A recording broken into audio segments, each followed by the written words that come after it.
Queridos, estamos em um culto de curas e milagres e nós sempre gostamos de ter esse tempo de ministração da palavra, um devocional, uma reflexão em cima da palavra de Deus, para que a gente alinhe os nossos pensamentos aos pensamentos dele, né? Porque muitas pessoas vêm a um culto como esse, às vezes enfrentando uma situação difícil, um diagnóstico, sintomas, e as circunstâncias muitas vezes geram turbulência na nossa maneira de posicionar, de pensar, de refletir, até mesmo de compreender Deus e como Ele nos enxerga. Então, nosso desejo num momento como esse é nos alinharmos. Como Deus está enxergando a minha vida, como Deus pensa a meu respeito, o que Ele deseja e já fez para que eu possa experimentar vida e vida plena, vida extraordinária, vida abundante, que é a vida que Jesus Cristo declarou que veio nos dar. Então, por isso eu quero repetir aquilo que eu comecei dizendo aqui. Eu quero que você tenha hoje a compreensão, a convicção, a certeza. Você é amado por Deus. Você não é um acidente do acaso, você não é um deslize dos seus pais, você existe porque Deus assim decidiu e quis, e Deus, Ele criou você para ter intimidade e relacionamento, comunhão com você. Ele ama a sua vida. Para que eu e você possamos ter uma compreensão talvez mais sólida, mais bem fundamentada dessa verdade, eu queria ajudar você a lembrar. Eu estava hoje pela manhã conversando com jovens, não só tão jovens, né, mas uma turma do PED, e me convidaram para falar a respeito de um tema, o tema propósito. E eu falei, para a gente entender propósito, nós precisamos voltar à criação. Por que Deus fez tudo? Por que Deus criou o homem, a mulher, e como que foi isso, né? E qual era o objetivo de Deus? E aí estava conversando com eles. O objetivo de Deus ter feito Adão, ter feito Eva, era essencialmente intimidade. Deus queria se relacionar com as pessoas. O desejo de Deus era ter intimidade com o ser humano, com as pessoas, conhecer as experiências, compartilhar de vivências. A Bíblia nos ensina que antes de Deus criar então Adão e Eva, Deus ele prepara um meio ambiente propício para que este homem e esta mulher, e a partir deles a humanidade, pudesse viver, serem sustentados por esse meio ambiente, né, o nosso planeta. E nós sabemos que então Deus ele criou aquele jardim no Éden. E ali já começa a se revelar, já começa a se demonstrar o amor extravagante de Deus pelos homens, pelos seres humanos, pelo homem, pela mulher, por mim e por você. Como assim? Pense que se Deus quisesse apenas dar o suficiente, propor e gerar um meio ambiente que desse um sustento suficiente ao homem, Ele poderia ter colocado 10 tipos de árvores frutíferas, 10 tipos de frutas diferentes nesse jardim. Deus poderia ter colocado uns 10 tipos de legumes, uns 10 tipos de vegetais, enfim, de salada, de alface, desse tipo de coisa, de verduras. Deus poderia ter colocado uns 10 tipos de mamíferos, uns 10 tipos de répteis, uns 10 tipos de peixes, uns 10 tipos de aves, e se Ele fizesse isso, seria suficiente. Não seria suficiente? Né? O homem já poderia viver, o homem já poderia existir, já poderia estar ali e se sustentar a partir daquilo. Mas é interessante que se você estudar um pouquinho, né, tudo aquilo que existe veio a partir dali, daquela criação. Se você pesquisar, por exemplo, a quantidade de espécies de árvores frutíferas existentes, eu não consegui achar esse número, eu não achei nenhuma pesquisa que conseguisse definir a quantidade de diversidade de frutas, tão grande, tão imensa que é. Se Adão e Eva, eles eram na época, no jardim, eram vegetarianos, comiam vegetais, o homem só veio a comer carne depois de Noé. Então, naquele primeiro momento, vegetariano, comia legumes, verduras, frutas. Mas digamos que ele se alimentasse de frutas, essencialmente, café da manhã, almoço e janta. E se o homem decidisse, se Adão e Eva decidissem, nós não vamos repetir a fruta nenhum dia, nenhuma refeição, até a gente experimentar todas, eles passariam milhares de anos comendo café, almoço, janta, uma fruta diferente. Por que eu estou mencionando isso? Tom, por que você está dizendo isso? Percebe a extravagância de Deus? Podia ter colocado 10 espécies, seria suficiente.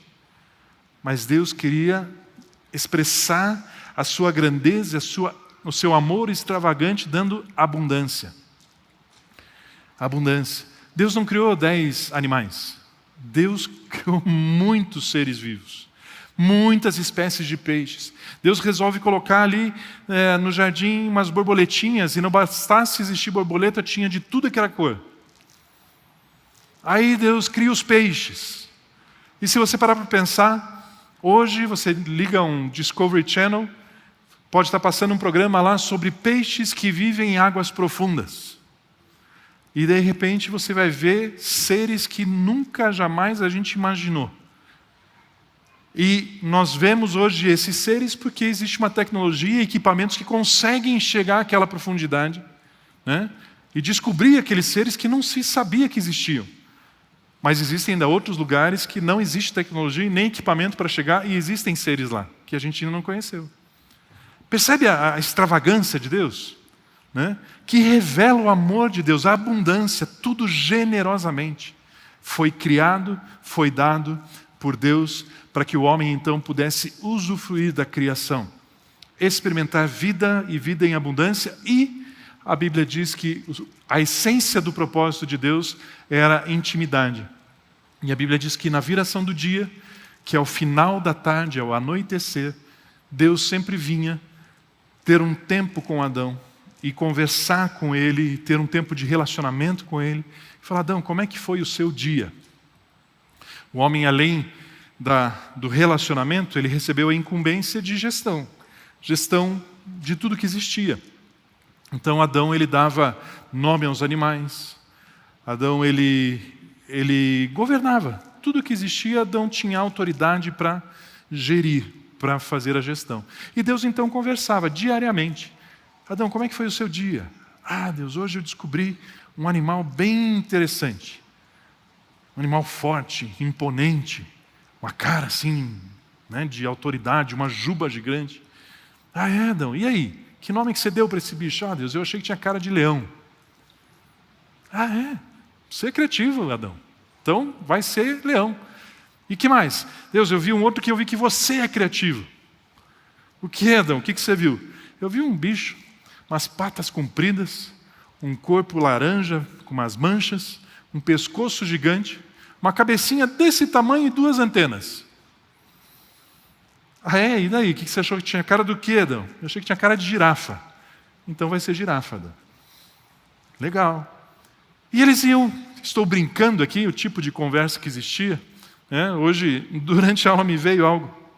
Eu tenho um pensamento que o homem, Adão, aprendeu a fazer fogo com Deus. O homem aprendeu a fazer fogo com Deus, eu penso. A Bíblia não diz isso, mas eu penso. Um dia acho que Adão estava dando um chute ali na terra e tal, e de repente, ele viu um tubérculo diferente, um negócio. E ele trouxe para Deus no fim do dia: Deus, olha o que eu achei aqui. O que é isso, Adão? Eu não sei, eu dei uma topada e chamei de batata. O que faz com isso, Deus? Rapaz, você não faz ideia. Lá em 2024, o pessoal vai comer isso aí frito com cheddar e bacon. Mas eu vou te dar um spoiler. Eu vou te ensinar como é que se prepara isso. Já comeu batata crua? Alguém já experimentou batata crua? É bom? Não, né? Então, aí Deus, ele fala: isso aqui para você comer você precisa assar. que é assar, Deus? É colocar no fogo. O que é fogo, Deus? Vem cá, deixa eu te ensinar. E aí Deus, ele ensina Adão a fazer fogo. E aí Adão assa aquela batata, faz um baked potato, né? Pega o leite da vaca, faz um queijinho, enfim. A imaginação vai longe, né? Mas o ponto que eu quero trazer para você aqui é que Deus queria relacionamento. Deus desejou sempre ter intimidade comigo e com você, por nos amar. Adão e Eva, naquele primeiro momento, eram simplesmente os nossos ancestrais. Deus queria ter esse relacionamento comigo e com você ainda hoje. Queria e quer. Desejava e continua desejando. O ponto é que, quando Deus criou o homem, com todo esse ambiente perfeito para ele, Deus tem um princípio. O princípio de Deus, na vida de Deus, em tudo aquilo que Ele pensa, Ele definiu o seguinte: as pessoas têm que ter poder de escolha. Eu não imponho nada a ninguém. As pessoas escolhem o que elas querem. O termo para isso bíblico chama-se livre-arbítrio. As pessoas têm que ter poder de decisão, poder de escolha. E somente com a descrição do que a gente trouxe até aqui, não existia poder de escolha. O homem foi criado e ele se relacionava com Deus, e final do dia se encontrava na praça com Deus, e tinha intimidade com Deus, mas e daí? Era para isso que ele existia. Para isso que ele foi criado. Ele não tinha poder de escolha. Para que o homem tivesse poder de escolha, Deus, ele então coloca uma árvore no meio do jardim, chamada árvore do conhecimento do bem e do mal. E ele diz para o homem: esse aqui é o seu instrumento de escolha. Se você deseja continuar tendo relacionamento e intimidade comigo, você não deve tocar nessa árvore. Não se aproxime, não coma dessa árvore. Mas, se você deseja conhecer algo diferente, se você deseja experimentar algo diferente, longe de mim, então você come dessa árvore. E o dia que você comer dessa árvore, você vai ter as consequências de se alimentar dessa árvore do conhecimento do bem e do mal. Já te aviso, não são consequências boas. A gente não vai mais ter comunhão, a gente não vai mais ter intimidade. Você vai ter consequências ruins, inclusive no dia que você comer desse fruto, certamente você morrerá. Falando de uma morte espiritual, da separação de Deus. Mas o homem precisava ter o poder de escolha. E, infelizmente, o homem resolveu escolher conhecer o bem e o mal. E quando o homem decide isso, a consequência foi ter que sair deste jardim. A consequência foi viver debaixo de maldição. Antes o homem, para se alimentar, ele saía de casa e ele colhia o fruto que Deus tinha deixado disponível. A partir do momento que ele pecou e ele sai do jardim, a Bíblia diz que ele agora tem que comer do suor do seu rosto. Agora ele é responsável por criar o seu sustento, produzir o seu sustento. E a vida começa a ficar difícil. Já 2 dos filhos de Adão e Eva já se desentendem e um mata o outro. Um assassina o outro, Caim e Abel. E então a humanidade começa a conhecer de fato o bem e o mal. E a dor, e o lamento, e a guerra, e a morte, e o pecado, e as consequências de viver afastado de Deus. A doença e tudo mais que veio junto com o pecado. O ponto é que, além do homem ter tido o prejuízo por resolver se afastar de Deus, Deus também teve prejuízo. Porque Ele sempre quis relacionamento. Ele sempre quis intimidade. E pela decisão que Adão e Eva tiveram de comer aquele fruto, agora Deus não tinha mais relacionamento e intimidade com seus filhos. E aí Deus resolve, por saudade que Ele tinha de cada um de nós, estabelecer um plano. Um plano perfeito, um plano de redenção, um plano de resgate, um plano onde alguém viria pagar pela condenação que Adão e Eva impuseram sobre toda a humanidade. E Deus então envia seu Filho Jesus para que Ele venha e assuma sobre Ele, sobre os seus ombros, o pecado da humanidade, para que as pessoas que aceitarem a obra de Cristo viessem a se tornar justas novamente e poder ter relacionamento com Deus. Olha o que diz o texto de 2 Coríntios 5:21. Aquele que não conheceu o pecado, Deus o fez pecado por nós, para que nele fôssemos feitos justiça de Deus. Deixa um pouquinho esse texto, por gentileza. Olha o que o texto está dizendo aqui. Aquele que não conheceu o pecado. Quem é essa pessoa? Jesus Cristo. Deus enviou Jesus para que ele se fizesse pecado por nós. Jesus pecou? Não, não pecou. Mas Jesus, ele assumiu o meu e o seu pecado. Para quê? Para que nele eu e você fôssemos feitos justiça de Deus, fôssemos feitos justos. Se eu e você cremos que Jesus veio ao mundo, ele morreu naquela cruz por causa dos nossos pecados, se a gente consegue enxergar o seguinte, Jesus diante de você, ele fez o seguinte: eu estou vendo que em cima de você existe uma carga, existe um peso da culpa, da imundície, do pecado. Eu quero tirar tudo isso das suas costas e eu vou colocar sobre as minhas costas. Se está nas costas de Deus, não está mais nas suas. Enquanto estão nas minhas costas, as minhas falhas, os meus erros, os meus pecados, eu sou pecador. Mas a hora que Jesus veio, o texto diz que ele se tornou pecado no meu lugar. Ele tirou o pecado das minhas costas e colocou nas costas dele. E foi para aquela cruz para pagar por esses pecados. Da mesma forma que ele fez comigo, ele fez com você. Do mesmo jeito que ele me amou e quitou a minha dívida, ele amou você e quitou a sua dívida. E se eu e você cremos nessa verdade, e é verdade, consequentemente, nós temos que crer na parte B do versículo que diz, para que nos tornássemos justiça de Deus. Se você crê que Jesus quitou a sua dívida, morreu por causa dos seus pecados, você precisa crer que você é a justiça de Deus. Pastor, o que significa a justiça de Deus? Muita coisa. Ser aceitável, ser propício para se chegar à presença de Deus é uma delas. Mas um aspecto da justiça de Deus é o seguinte: viver aquilo que é justo.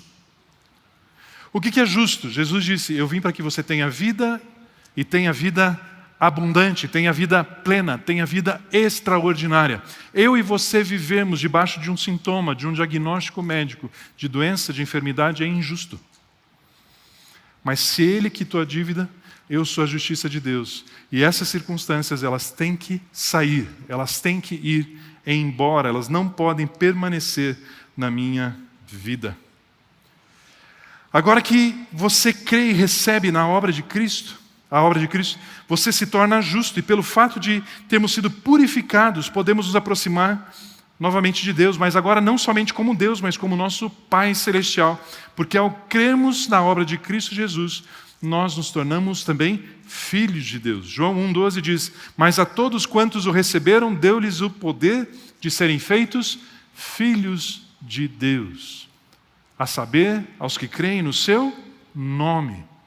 Se você crê na obra de Cristo Jesus, crê no nome de Jesus Cristo, crê que Ele é o Filho de Deus, você passa a ter Jesus como seu irmão mais velho e você passa a ter Deus como seu Pai. Uau! Agora, o título da minha mensagem, e essa foi só aqui minha introdução, mas o título da minha mensagem que eu queria gravar no teu coração é o seguinte, que os efeitos da obra de Cristo, que a obra de Cristo ela é eterna. E os efeitos da obra de Cristo são eternos. Eu fiz aqui um desenho, um mapa do tempo, bem rapidinho, falando da queda do homem, falando do desejo de Deus de reestabelecer relacionamento e comunhão com o homem, para que Deus pudesse matar a saudade, pudesse estar novamente conosco, termos novamente relacionamento com Deus. Era necessário então que o Messias viesse, o Cristo viesse, quitasse a dívida da humanidade, para que Deus novamente pudesse ter relacionamento de pai e filho comigo e com você. Esse foi o desenho que nós fizemos até agora. Agora, isso foi prometido, isso foi declarado, isso lá no Velho Testamento é dito a respeito de que um dia viria o Messias. Então existia uma grande expectativa de que esta pessoa, o ungido de Deus, o Filho de Deus, o Messias viesse ao mundo. E era tanta essa expectativa que quando Jesus ele começa a caminhar sobre a terra e operar sinais, prodígios, maravilhas, uma pessoa chamada João Batista ouve a respeito daquilo que Jesus está fazendo e olha a atitude dele, o que ele faz, o que ele diz às pessoas que o seguiam, seus discípulos. Lucas 7, do 18 ao 22. Todas estas coisas, os milagres que Jesus estava fazendo, foram relatadas a João Batista, pelos seus discípulos. E João, chamando 2 desses seus discípulos, enviou-os ao Senhor Jesus para perguntar: você é aquele que estava para vir ou devemos esperar outro? Percebe que existia uma promessa da vinda do Messias? Estavam aguardando, existia uma expectativa deste Messias vir. E aí esses homens então foram até Jesus e disseram: João Batista nos enviou para perguntar: o Senhor é aquele que estava para vir ou devemos esperar outro? Naquela mesma hora, Jesus curou muitas pessoas de doenças, de sofrimentos e de espíritos malignos e deu vista a muitos cegos. Então Jesus lhes respondeu: voltem e anunciem a João o que vocês viram e ouviram. Os cegos vêm, os coxos andam, os leprosos são purificados, os surdos ouvem, os mortos são ressuscitados. E aos pobres está sendo pregado o Evangelho. Querido, quando Jesus dá essa resposta aos discípulos de João Batista, Jesus ele diz para ele relatar aquilo que eles estão vendo, porque esses milagres que eles viram eram milagres que comprovavam que Jesus era o ungido, que Jesus era o Messias, Jesus era a pessoa aguardada. Jesus era sim o Filho de Deus. Jesus era aqueles que sim, eles estavam esperando. Mas o que eu e você precisamos entender é que a obra de Jesus, ela é eterna. Pastor, o que você está querendo dizer com isso? Eu e você precisamos entender que assim como Jesus, quando perdoou, quando liberou o perdão do pecado e salvou as pessoas naquela época, naqueles dias, Ele não apenas transformou a vida daquelas pessoas que o conheceram pessoalmente. Jesus não apenas salvou e perdoou e liberou e disponibilizou o perdão e a salvação aquelas pessoas que conviveram com Jesus, que apertaram a sua mão ou que receberam um toque seu. Mas Jesus, naquele momento, Ele liberou perdão e salvação para toda a humanidade que existiria a partir de então. Todos que viveriam no futuro, a partir daquele momento, teriam acesso, teriam disponibilidade do perdão dos seus pecados e salvação das suas almas. É uma obra eterna. É uma obra a partir daquele momento, a hora que Ele declara, Ele vai para aquela cruz, Ele derrama do seu sangue, Ele declara que o perdão está disponível, que a salvação agora, ela é para todo aquele que crê. A salvação foi para aquelas pessoas que viveram com Jesus, mas essa salvação é estabelecida para toda a humanidade que passa a viver a partir dali, inclusive eu e você. Por isso que eu e você hoje podemos dizer: Jesus, eu creio no Senhor. Eu creio que o Senhor é o Filho de Deus. Eu creio que o Senhor veio a este mundo. Eu creio que o Senhor foi para aquela cruz e derramou o teu sangue. Por causa dos meus pecados, na sua morte, o Senhor morreu a morte que eu merecia morrer. E que agora eu não preciso mais porque o Senhor quitou a minha dívida. E quando você crê nisso, você é salvo e você é perdoado. Por causa de uma obra que aconteceu 2000 anos atrás, mas ela permanece eficiente, eficaz, duradoura, eterna. Até aí a gente entende. Só que da mesma forma, queridos, o que eu e você precisamos entender é que quando Jesus curou um cego, Jesus não apenas curou aquele cego que Ele impôs as mãos, mas Jesus estabeleceu saúde nos olhos de toda a humanidade que viveria a partir de então. Ele disponibilizou saúde para a vista de toda a humanidade que existiria no futuro a partir daquele ponto. Quando Jesus tocou os ouvidos de um surdo, Jesus não simplesmente curou aquele surdo, aquela pessoa, aquele indivíduo, mas Jesus disponibilizou saúde aos ouvidos de todas as pessoas que existiriam a partir de então. Jesus colocou a saúde disponível para o paralítico, para o leproso, para as pessoas que viviam alguma situação, as pessoas que Jesus tocou. Então Ele toca aquela pessoa, manifesta o seu poder, mas o que eu quero que você entenda hoje é que essa obra é eterna. Essa obra não foi só para aquele momento e para aquele personagem, mas foi uma ação de Jesus que a partir dali definiu saúde para mim e para você. Assim como o perdão, Assim como a salvação, assim também a saúde divina. Agora, um ponto interessante é que nenhuma enfermidade e ninguém ficou de fora, se a gente olhar essa perspectiva. Veja a história que está ali em Lucas 6, 16 a 19. O texto diz assim, 17 a 19, perfeito. E descendo com eles, Jesus descendo com eles do monte, Jesus parou no lugar plano, onde se encontravam muitos discípulos seus, e grande multidão do povo, e toda a Judéia, de Jerusalém e do litoral de Tiro e de Sidom, que vieram para ouvir e para ser curados de suas doenças. Também os atormentados por espíritos imundos eram curados. E todos da multidão procuravam tocar em Jesus, porque dele saía poder e curava a todos. Ninguém ficou de fora. A obra de Jesus é eterna e qualquer pessoa, ninguém fica de fora, que acessar a obra de Cristo, que crer a obra de Cristo, é alcançado pelo poder da sua obra. Poder do seu amor. O poder dele curava a todos. Hoje nós queremos orar juntos, estabelecendo salvação a todos, que recebem a obra de Cristo, e queremos também orar para que a saúde divina se estabeleça na vida de cada pessoa que está aqui ou está aqui nos assistindo, baseados na obra eterna de Cristo Jesus, entendendo que Ele se fez pecado por nós, para que nós nos tornássemos justiça de Deus. Então nós vamos orar para que toda a injustiça, toda a enfermidade, todo o diagnóstico, todo o sintoma caia por terra. E que a justiça de Deus se estabeleça na vida de cada um que está neste lugar. Tanto no corpo físico, como nas emoções, como nos pensamentos. Esta é a vontade de Deus para mim e para você.